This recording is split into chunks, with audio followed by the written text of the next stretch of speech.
Google's beginning to block third-party cookies in Chrome. Apple's removed tracking parameters in ad links, and Meta's rolling out free versions of their platforms. It's a troubling time for businesses and marketers who are trying to leverage paid ads to drive targeted audiences to their website. When we're targeted ad, an ad specifically targeted to someone who you know has already visited your site tends to convert at 10 times the rate of typical display ads. Suddenly losing access to that kind of audience can be devastating to advertisers. Is this the end of retargeting ads? How should businesses go about collecting and leveraging their own data, that first-party data, going forward? That's what we're covering in today's episode of The MarTech Show. The past is gone. Now's the future. This is The MarTech Show, exploring today's marketing technology solutions. Social media, artificial intelligence, augmented reality. Now's the future. Content, SEO, email, analytics, listening, advertising, and more. I'm your host, Mike Alton, and I'm joined by agency owner and technology futurist Robin Diamond. Each episode explores the latest developments in marketing technology and shares new solutions and innovative approaches that you need to know about to grow your business today. And now, the rest of today's episode.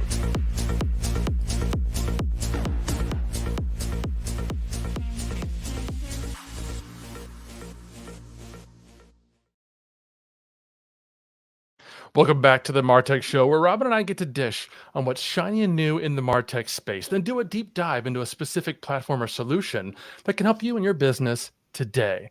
Now, Robin's at an event this week and couldn't be here today, but we've got some fun news out of Silicon Valley. The announcement that every social media manager and marketing agency just loves to hear: there's a new social network to learn. AirChat. It marries the feed aspect of Twitter with the audio-first format of Clubhouse, a daunting combo, according to Wired.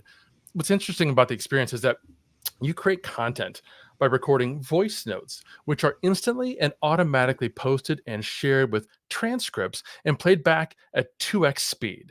One of the challenges that Clubhouse and similar audio-first platforms or features have faced is that not everyone wants to talk or hear audio 100% of the time. In fact, the users who are interested in that medium are in the minority. Even platforms that relied on short-form video for messaging like Volley struggled to break out of that constraint. So the question is, will having an immediate and automatic transcript be enough for the internet's mainstream lurkers to bite and hang on? Only time will tell. But for now, the network is invite only, so marketers can relax. You don't need to create an AirChat marketing strategy just yet. However, where marketers today do need to come up with a strategy is how to deal with the changes being imposed by Google, Meta, and others. It's almost lights out for third-party cookies, yet only 34% of brands have a strategy to accommodate the changes. And I get it. While a first-party data strategy shift is logical and ideal, it's not like you're just flipping the switch from 3 to 1. Transitioning to first-party cookies and other ways of collecting first-party data faces plenty of complications, which we'll dive into today. Learning about the challenges you'll face and knowing how to proactively combat them set your organization's first-party data strategy up for success, which is exactly what Larry Kim's going to talk to us about.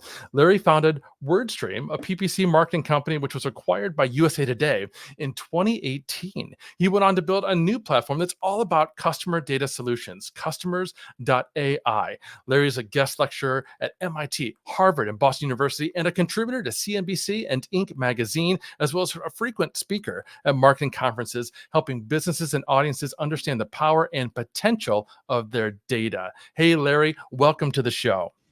Hey, Mike. Thanks for having me. It's great to be here. So glad to see you. Let's dive in and let's start by framing the problem. What exactly did Google and Meta change recently? How has that impacted marketers and social media advertising? Sure. The big change, it's not really a big change. It's more like a big change over the last four years, is the phasing out of third-party cookies.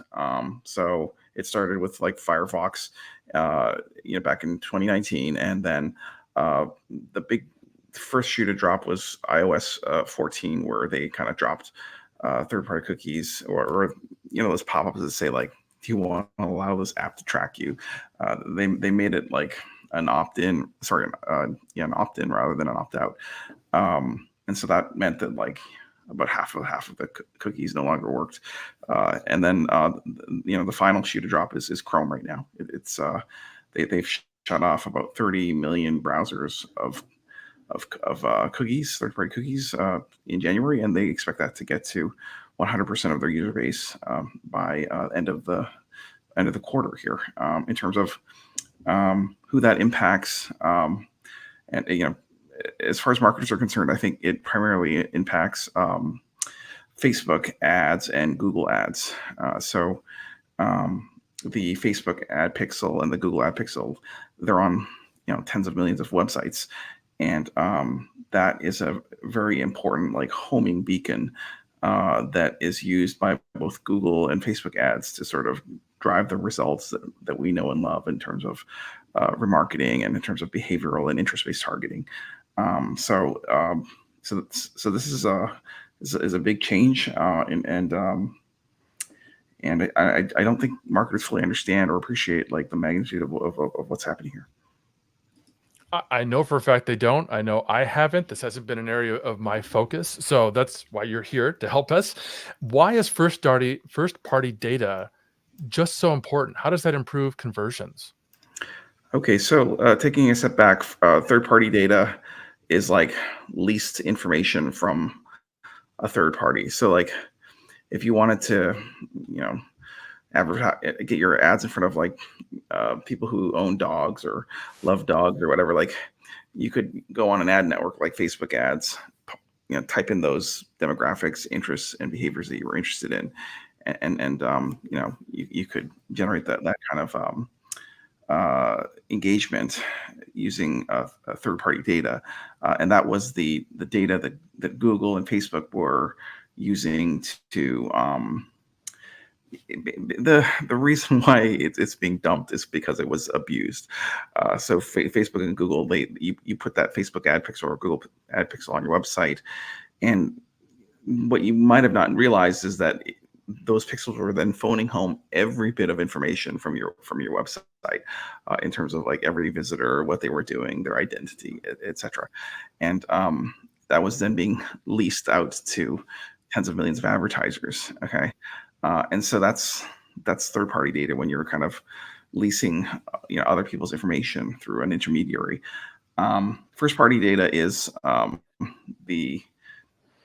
it's basically your competitive advantage, your strategic competitive advantage. It's the people who are visiting your website.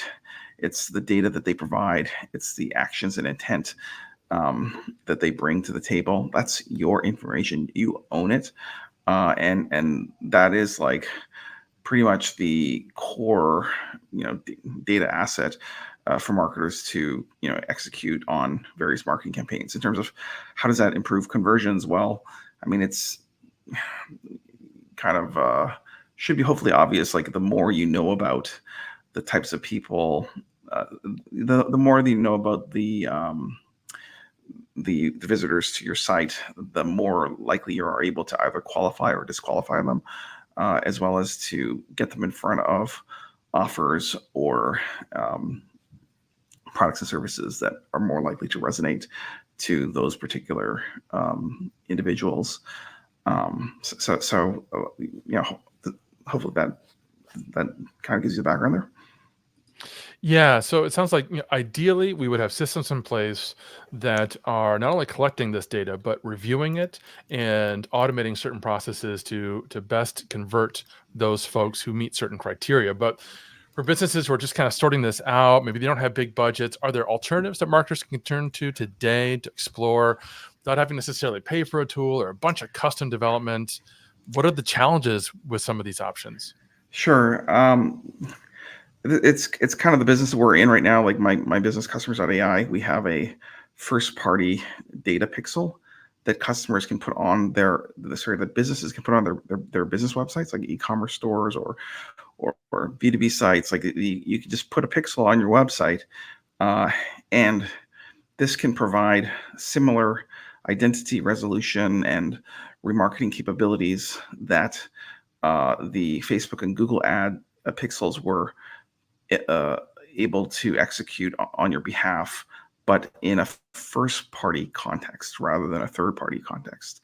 So the difference here is, and this is kind of nuanced.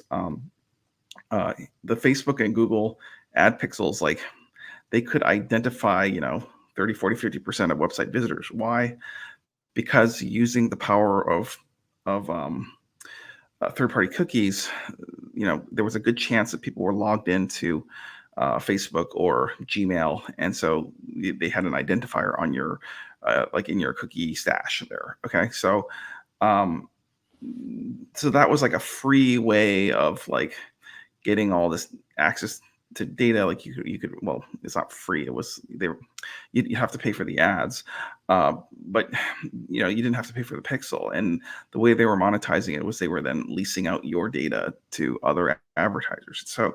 So the alternative, like if you were to rethink that scenario, like there certainly are benefits in that equation, like being able to identify people that haven't filled out forms on your website just yet, and to be able to kind of have a second chance to get your messaging in front of them through ads and stuff like that. Like that's certainly valuable for marketers. Like in fact, it's one of the most effective way of doing advertising, is remarketing. But the problem is, like, how do you do that in a first party context? And the answer is, there's a new class of products. Customers.ai is one of them, but there's other in the market as well, of first party data pixels, and you put these on your website, and it tells you everything about the people who are visiting your website, like their name, last name, emails, phone numbers, mailing addresses, like whatever you need to know. Like these pixels can kind of provide enrichment to the first party website data that you're generating, and then that is your data. So like how you use that data to power email campaigns or ad campaigns, like it's not being like resold into some gigantic 20 million advertiser network, which kind of is how this is compliant, and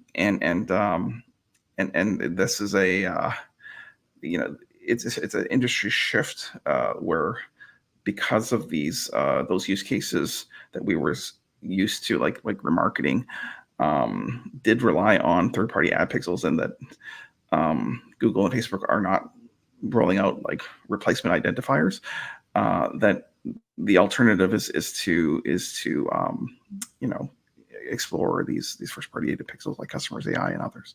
Does that make sense? Right. So just to kind of restate it, to make sure I'm clear and everybody watching. So due to privacy concerns, Google, Facebook, and others, they're no longer going to identify visitors to our websites, which would have previously allowed us to advertise to those visitors once they go back on those other platforms. Someone comes to us from Facebook, our website recognizes them due to the Facebook pixel. We can then advertise to them on Facebook.com. We're not going to be able to do that anymore. The only alternative, it sounds like, is to bump up our investment in first party data, which means collecting information ourselves or using tools like Customers Data AI, which we're going to get into in a second, to help us identify those people, which we could then advertise to or email market to in other ways. Google Analytics, Google Search Console, zero help whatsoever. Is that right? Yeah, they're moving away from individual tracking, and more about like sampling and estimated conversions and stuff like this.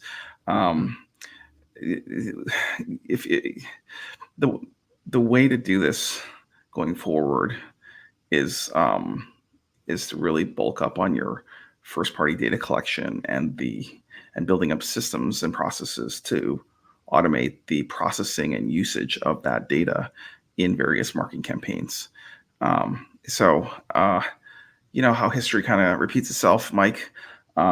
Just think back, 20 years ago, 25 years ago, like in the 90s, the companies that were kicking ass in marketing were the companies that had a lot of first party data, like the Walmarts, or the Harrah's Entertainment, or like big data companies.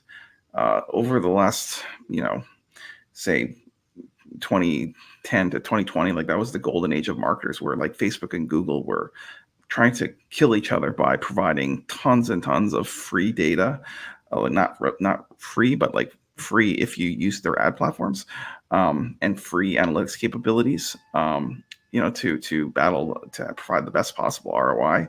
And then in the last few years, it's kind of pendulum swung back the other way, where for whatever reasons, Google and Facebook are no longer feeling the pressure to continue that battle for the best data and then the best analytics, and are content to allow third party cookies to disappear.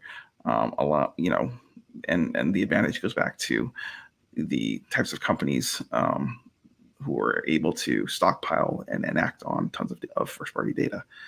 You following me here? Absolutely. Yep. That makes a lot of sense. I think it's driven a lot by GDPR and other privacy legislation, specifically coming out of the EU. But let's talk about your tool. Let's talk about customers.ai. Share with us a little bit more specifically about what your solution does and how it helps marketers in these situations. Sure. Again, this is a first party data pixel that you put on your website. And what it does is that it identifies a significant fraction, say 25% of your anonymous visitors. Now, remember, even in the heyday, the golden era of Facebook and Google remarketing, those products could only identify, 45% of the website visitors. It was never 100%, Mike.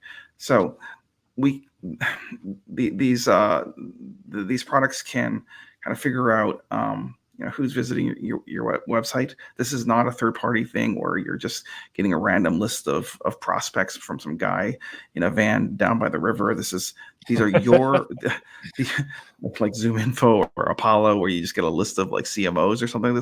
That's third party data. This is your data. This is your website data, like through your inbound social or inbound email or in inbound SEO content marketing efforts, your audience. And we are providing additional data points on your audience. And we allow you then to stockpile it in an audience manager. And an audience manager is just like a data warehouse of like all of the people who have visited your website, as well as all of the interactions and data that we have on those people. So if you're doing marketing, there's two important things in your target buyer. There's qualifications and intent. So like qualifications, is this the right type of person who is qualified to buy the products or services that we are selling? And that could be demographics, either B2B or B2C demographics, like, are they married? Do they own a house? Do they live in the right geography? Do they have kids? What's their net worth? There's hundreds of these various B2C type demographic data points that you would never put on a form fill, because can you imagine like filling out an order form or a website submission form that had 1,000 fields? No one would fill that out.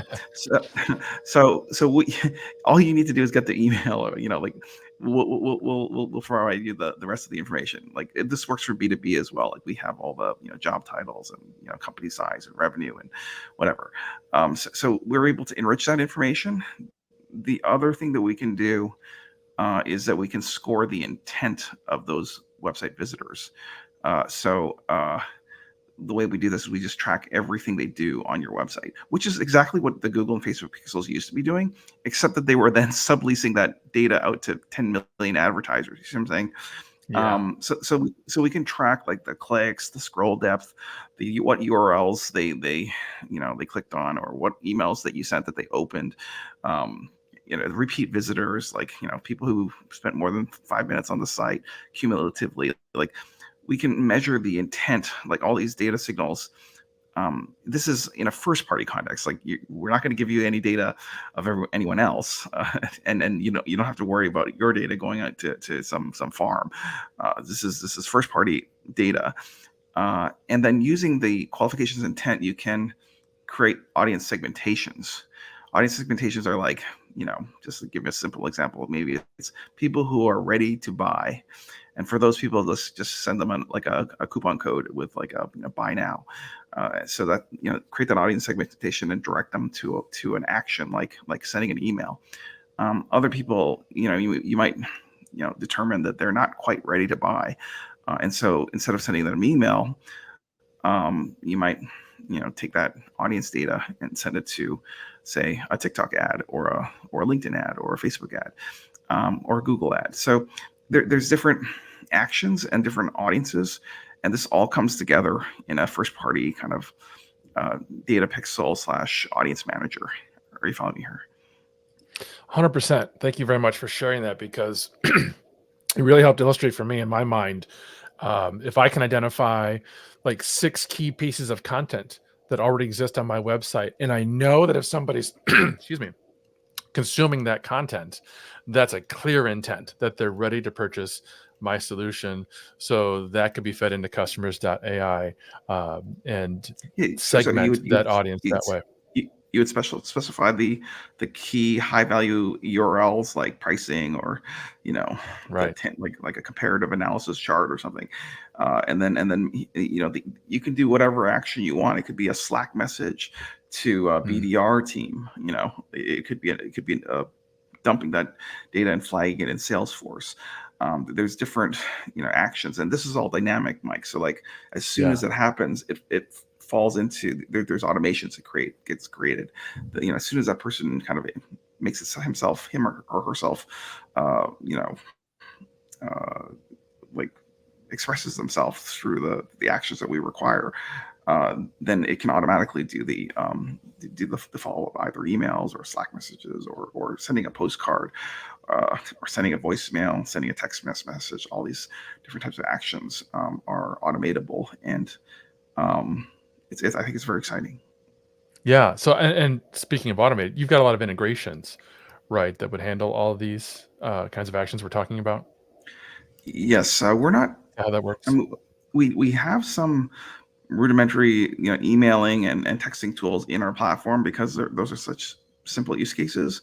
But there's really an unlimited number of things that a business might want to do with customer information. And so to facilitate this, rather than trying to build for all those different use cases, we just provide connectors and integrations to the platforms that already provide those types of follow-up actions.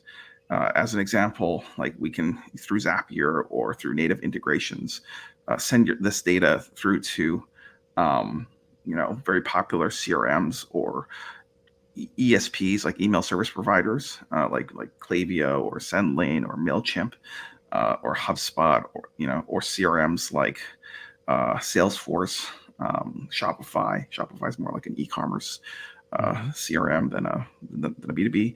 Um, you know, and there's so many other ways to make use of this data. Like there's like AI handwritten postcards. Like they're not really handwritten. There's like a robot that kind of moves the pen and makes it look like it's handwritten. So like you could use the data that you have on Mike Alton, like the mailing address, like all your job title, interests. We could have a generative AI come up with an interesting message, customize it based on your demographics, and zap that data over to a postcard provider that then sends up some kind of an automated follow up offer through the mail. Like just there's oh, of course, another popular integration is with ad platforms. So taking the data and sending that data back to uh, audience managers so that you can power remarketing type motions. Um, but it's kind of like marketing, like it's the golden age of 2018 again. Before everybody started losing visibility into these important data sets. But I'm excited to say that it's being done in a compliant first party way. It's not like I mean, the reason why Google and Facebook got shut down and why these browsers were blocking all this stuff is because what they were doing was like they weren't disclosing it, and they were just taking as soon as you put that Facebook pixel on your website, you were sending all that information to their ad networks, and that was not disclosed and not expected. And I think this is much more compliant. You can just clearly disclose on your website that you use cookies and trackers, and I think that's not an unreasonable expectation um, for the companies that you're interested in to engage with you. Where it got a little confusing was like all these companies that you weren't engaging with were reaching out to you, and I think that was problematic.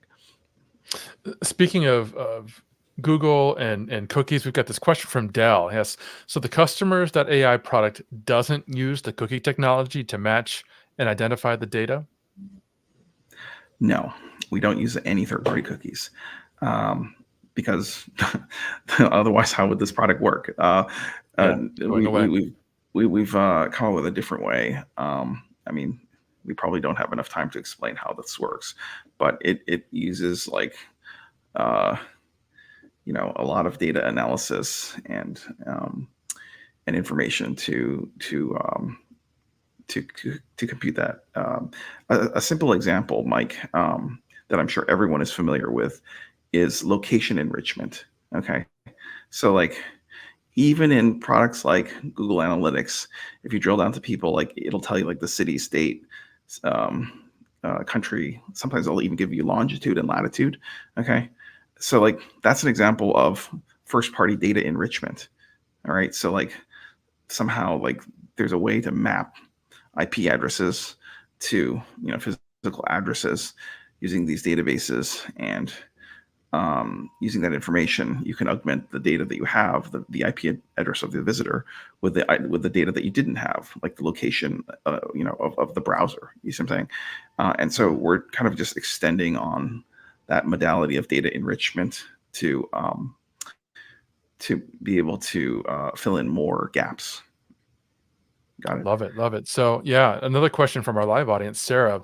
She's wondering how this impacts Facebook and Google lookalike audiences. I know you mentioned, and I appreciate that your tool can automatically update the target audiences that we're using on, say, Facebook. So you might have an ad set that's specifically targeting folks who went to the pricing page of your website but didn't do something. So we're going to market to them in that way.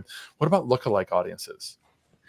So, first of all, it's my spiel on lookalike audiences is that it's kind of the redheaded stepchild of Facebook ad targeting.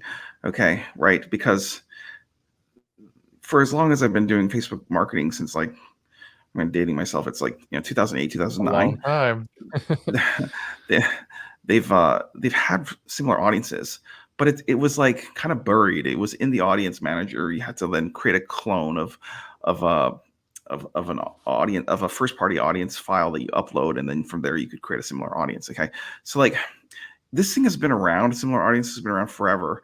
It's just like viewed as the kind of data targeting that you use if you don't have audience data. Are you following me here?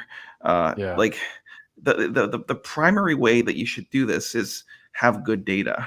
Now, a lot of times you either don't have that data, or you don't have enough of it.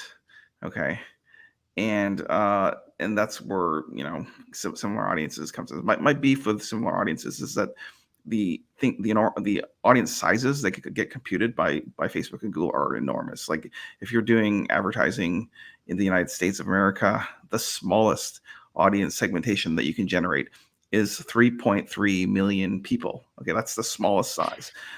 So like think of like a product like Agorapulse or Customers AI. Do we really think, I mean, these are great products, but like do we really think that the audience for these products in the United States of America is 3.3 million people? It's probably a bit of a, it's a little big, Yeah. is my thinking. And even if it was that big, like why not just segment the audience into smaller groups of like 100,000 each, and then provide more targeted messaging to each of those 100,000, rather than giving all 3 million the same message. So like what I'm trying to say, this is all to say that using first party data and products like Customers.ai, it means you don't have to go back to the redheaded stepchild of ad targeting, which is similar audiences. That you should have more first party data to use to target people who really are interested in your products and services. Now, you could have enormous ad budgets, and maybe the amount of money you want to spend on ads surpasses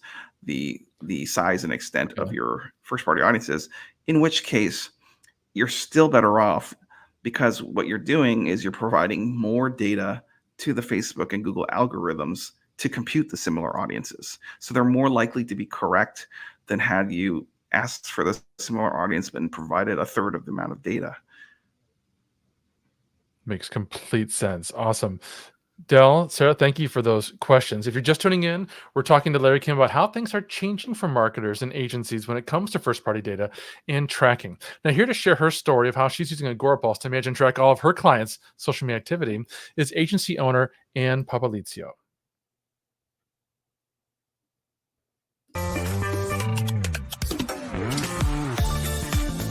I am Ann Papalizio, and I am the owner of Social Squib. We're a boutique digital marketing agency specializing in social media, Facebook advertising, and organic social media. I chose Agorapulse for a few key reasons. I think the primary reason was the robustness of their reporting and the analytics that they have. It's a really great platform for agencies. It makes it really easy to manage a team that's doing multiple layers of scheduling approval. It's a simple tool to use, but gives me really, really, really robust information that actually helps me develop better strategies for my clients and better plans of action. I've used Hootsuite, I've used Sprout Social. I'm much happier with the functionality and the reporting of Agorapulse.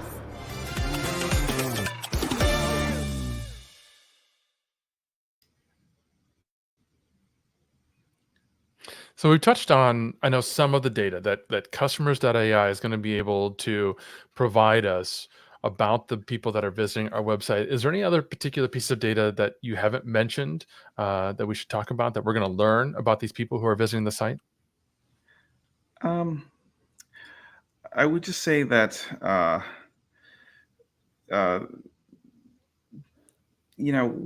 it's better to. It's a ton of data, and the thing about data is you never know when you're going to need that data. Like, say you're, you know, collecting email addresses, and um, later on, a year from now, you decide, like, let's try, postcards or something like this. It's actually very hard to go back in time and ask people for the data, um, you know, in hindsight, and Mm, so like we just think we're providing a significant amount of data enrichment. Some might wonder, like, why so many data points? Like, don't I only need like one or two things? And the answer is, like, you never know, and it doesn't cost any extra. So, like, um, yeah, it just kind of future proofing the first party data that you're collecting, if that makes sense. And then, but yeah, it's mostly related to the identity as well as the intent of these users. There is one thing I could add to that, which is that intent signal is not a static signal; it's ongoing. oh, So if somebody becomes a repeat visitor, well, then you could have a repeat visitor segment, and then that person who was was not previously in the repeat visitor segment would then get promoted into that repeat visitor segment. So, like, maybe it's a workflow where you say, like, he just visited my blog, not ready to start seriously emailing and sending them a hard sell, push into ads. When that person clicks on an ad, we would then register that increase in intent as they click on an ad, and we can look at the UTMs and tell you which one it was, and B, they would now be kind of prove themselves as a repeat visitor. So like, what we're talking about here is, like, believe it or not, this was all the data that the Facebook and Google was sending back, like, with those Google Pixels through the third party cookies, and the ad script. But they would never show that to you. Okay, yeah. like, it was all a black box. And what we're saying is, like, it's not that complicated. Like, you can kind of use an audience manager to create these different segmentations. But it's your data now, and you own it. So. Yeah, those are two really important points I just want to underscore. First, that those segments, particularly the intent segment, will automatically update over time because we definitely want people coming back to the site, coming to different events like webinars, blog posts, all those sorts of things. And then I love the point you made about buttressing against the future, so to speak, because you mentioned a while ago, no one's going to want a 1,000 form ad on their or a form on their website because no one's going to fill out that form. But a more realistic example is most people they try to reduce the number of questions that we're asking on our forms because good marketers know the fewer questions we ask, the higher conversion rate for those forms are going to be. I've been doing, to your point, email marketing for over a decade. My early email forms only asked for emails, so I don't even have the first name of the people that signed up for my list, 5, 10 years ago. I can't address them by first name when I'm trying to personalize content. If I was using customers.ai, all of that data would be enriched and we'd be able to speak to those folks personally and dynamically. Fantastic. So Just we've just talked a little taking bit. that Yeah.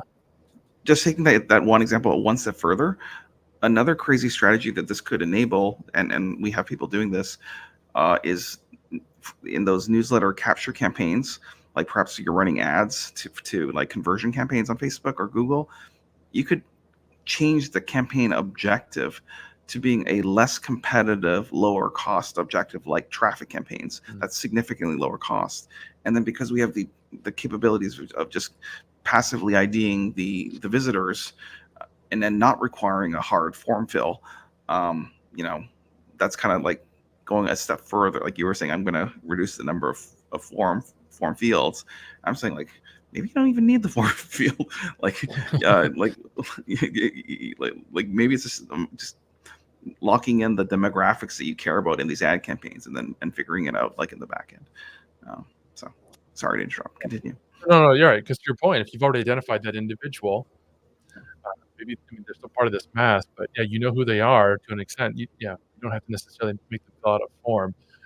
I want to talk about GDPR and privacy specifically for just a moment because I want to make crystal clear to everybody what is the impact, what is the concern, what is the risk, if any, from a privacy or GDPR perspective.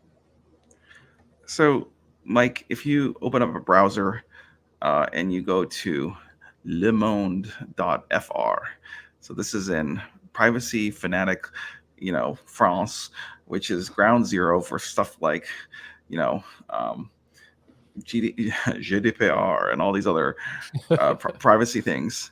I don't know if you're able to edit this later, but like you will see that the first thing that comes up on the screen, it says like Le Monde.France uses marketing cookies and tracking cookies, and and we use this to personalize your marketing and to augment our marketing partners. And if you look at the scripts that they're running, it's and what I'm trying to get at here is that the antidote for privacy concerns is disclosure. What they didn't like about Google, there it is. So maybe I see that's in In French. it says so, the English language one, like if you can go to, you're gonna have to open up in a Here you go. it says we use cookies, similar technologies during your visit to the site in order to gather information, including personal data such as your IP address, unique identifiers. Navigational data is like a dumping ground for saying all the click data, all the all the URLs, all the repeat visitor data, geolocation data. So like this is not even required. Like you don't have to put the pop-up in your face, okay? But because these are like the privacy zealots from ground zero of France, they're putting they're blacking out the screen. You can't even see anything, and they're putting it up there. Okay, so without having to go with an hour lecture on privacy law and stuff like this, the antidote of privacy concerns is providing complete transparency in terms of like what data is being collected and how it's being used. And I am absolutely not advocating that you secretly do things, like reselling data, blah, blah, blah. Like this is your first party data. This is your, clearly disclose in your terms of use, in your website privacy policy. If you wish, you can even force a pop-up to accept those terms of use that you're setting, um, and and um, and that's actually not even required. What's required is that you disclose it somewhere, and then beyond that, we want to make it as easy as possible to allow customers to opt out of such data collection. And so we've implemented incredibly robust ways to allow the user to opt out of this stuff, like with one click, not like sending them to a thing that tries to trick you with a confusing user interface, and you're like, what did I just do? Did I just sign up for 5 more newsletters, or did I just unsubscribe from our newsletter? like all these, like you just have to you do it in an above board way. GDPR is not a suicide pact. I mean, it's just kind of fighting against the abuses of big tech companies like Google and Facebook, which were doing like incredibly terrible things. 100%. So I just got one more question for you there. I want to switch gears just a little bit and talk specifically to marketing agencies. These agencies, they're representing multiple customers, managing their social media, their website, their SEO, their content strategy, their paid strategies, and so on. How is a tool like Customers.ai great for agencies specifically? Customers.ai and having a first-party data pixel is incredible leverage across multiple channels of marketing. It's generally the case that these agencies will not just do, like, this isn't like 20 years ago where Facebook was such a new thing that you could make a business off of doing one like siloed channel. It's all multi-channel, and all of those channels like email marketing, Facebook, Google Ads, content marketing, SEO. Guess what, Mike? They all lead back to where? The website, right? And so identity capabilities is not just a way of generating more ROI for your clients. It is. It's a spectacular way, but it's also a way of proving your value, because you could say, like, see that customer that you just signed up? This was the customer journey. Like, we first saw them on Pinterest, then they came like that from our spring catalog campaign, and then we added them to our Google ad remarketing thing, and they clicked on that, and then we promoted them into the email flow, and they got 10 emails, and then they bought the thing. So like, it allows agencies to unlock significant ROI across all the channels where third-party cookies or identity. It's not limit the ads. Certainly benefit because the loss of remarketing use cases, but it's not like the other channels like social media or SEO don't benefit from identity resolution. It's like, if you're working so hard, let's take SEO for example. Like, if you're working so hard to drive traffic to these websites, like, wouldn't it be like a nice cherry on top if we could just tell them who those people were? Wouldn't that be like a more valuable offering?